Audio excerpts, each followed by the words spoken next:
મિત્રો, માર્કશીટના આધારે જો વિદ્યાર્થીનું મૂલ્યાંકન કરવામાં આવે તો તેમાં ક્યારેક ભૂલ થઈ શકે છે. અને આજે મળીશું એવા વિદ્યાર્થીને જે ભણવામાં ભલે અવ્વલ ન હોય, પરંતુ તેણે કામ લોકોને વિચારતા કરી મૂકે તેવું કર્યું છે. જી મિત્રો, આજે મળીશું વડોદરાના પ્રિન્સને, જેણે બનાવ્યું છે રિમોટ અને બેટરીથી ચાલતું મિની સી પ્લેન.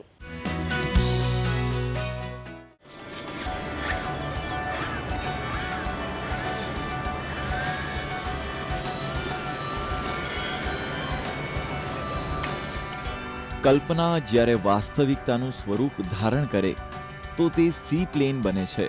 અને આ વાસ્તવિકતાનું લઘુ સ્વરૂપ વડોદરાના એક કિશોરે પણ સાકાર કર્યું. મારું નામ પ્રિન્સ પંચાલ છે. હું વડોદરાથી છું. હું હમણાં આરસી પ્લેન મતલબ રિમોટ કંટ્રોલથી ઉપચાલિત એવા પ્લેન બનાવું છું. અને હું 10મામાં કહી તો મેં નહીં શકું, લેકિન મેં પાંચ વખત મેં 10મામાં ફેલ થઈ શક્યો, નપાસ થઈ શક્યો છું મેં. એના પહેલાં જ્યારે નપાસ થયો ત્યારે દાદાએ કીધું ઘરે બેન શું કરીશ, ને તને કંઈક શીખવાડો, તને આગળ કામ આવશે. તો દાદાએ મને પ્લેન બનાવવાનો આઈડિયા આપ્યો હતો અને દાદાએ અમે બંને થઈને પ્લેન બનાવ્યા. પાણીમાંથી જ ઉડે અને પરત આવીને પાણીમાં જ ઉતરે તેવું મિની સી પ્લેન તો પ્રિન્સે થોડા સમય પહેલા જ બનાવ્યું, પણ એનો પ્લેન બનાવવાનો અનુભવ વધુ છે. મેં હજુ સુધીમાં 40થી વધારે પ્લેન બનાવી ચૂક્યો છું. એમાં છે F-22 રેપ્ટર, MiG, Rafale, F-35, F-18 અને કાર્ગો પ્લેન છે, ટ્રેનર, અને હમણાં જ લેટેસ્ટમાં મેં બનાવ્યું છે આપણે જે સી પ્લેન.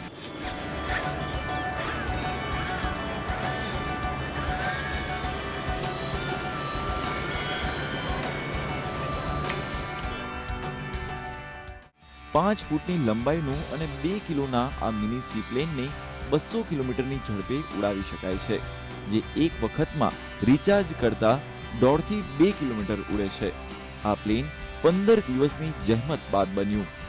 હા, આ પૂરું ટોટલી હોમમેડ મતલબ ઘરે જ રહીને બનાવ્યું છે. મેન દાદાએ બનાવ્યું છે.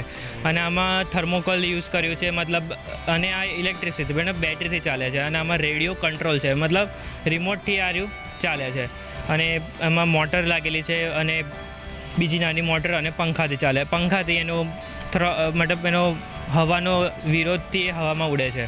સ્વાભાવિક છે કે પ્રિન્સનો આ સ્વભાવ કેવી રીતે કેળવાયો અને તેના પરિવારજનોને ગર્વ થાય તેવું કામ તેણે કરી બતાવ્યું. પ્રિન્સ બધું આવું નવું કરવામાં બહુ ઇન્ટેલિજન્ટ છે. એને ઘરે બેઠા બેઠા કંઈક ને કંઈક નવું કરવાની હંમેશા ચાહત રહેશે. મારો છોકરો એરોનોટિક્સ નથી ભણ્યો, મતલબ 10મામાં ફેલ થયો છે, પણ એ લેવલે મતલબ પહોંચી ગયો છે એવું મને અત્યારે મહેસૂસ થઈ રહ્યું છે કે એરોનોટિક્સના ભણતા છોકરાઓ એને કેટલાય વિદ્યાર્થીઓ, જેમ કે ગુજરાતની યુનિવર્સિટી છે, મહારાષ્ટ્ર યુનિવર્સિટી, બેંગ્લોર છે, હૈદરાબાદ છે, એ બધી યુનિવર્સિટીના છોકરાઓ એને ફોન કરીને એની પાસેથી માહિતી લેતા હોય છે કે ભાઈ અમે આ પ્લેન બનાવીએ તો એમાં તે બનાવીએ, એમાં શું આ કર્યું છે, અમને નોલેજ આપ. એટલે મને ગર્વ થાય કે ભાઈ મારો છોકરો કંઈક બહુ સારા લેવલે જશે એમ.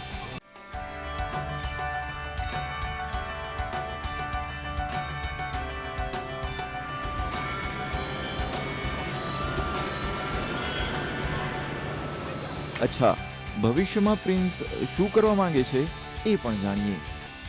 આગળ મેં ઈચ્છું છું કે જે પ્લેન મેં બનાવું છું એવી ટાઈપનું મોટા પાયે એક મોટું પ્લેન બનાવીએ જે 2 સીટરવાળું હોય, અને એને ઉડાવવાનું ઈચ્છું છું. અને જે મેં નાનું પ્લેન બનાવ્યું છે એ આપણે નરેન્દ્ર મોદી સાહેબને મેં મતલબ દેખાડવા માગું છું કે મેં બનાવ્યું છે આવી રીતે પ્લેન.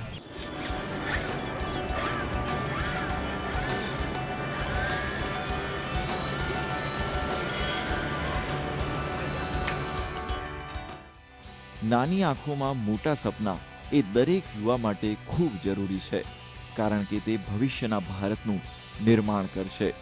ગુડ ન્યૂઝ ગુજરાત માટે વડોદરાથી સંજય પાગેનો રિપોર્ટ.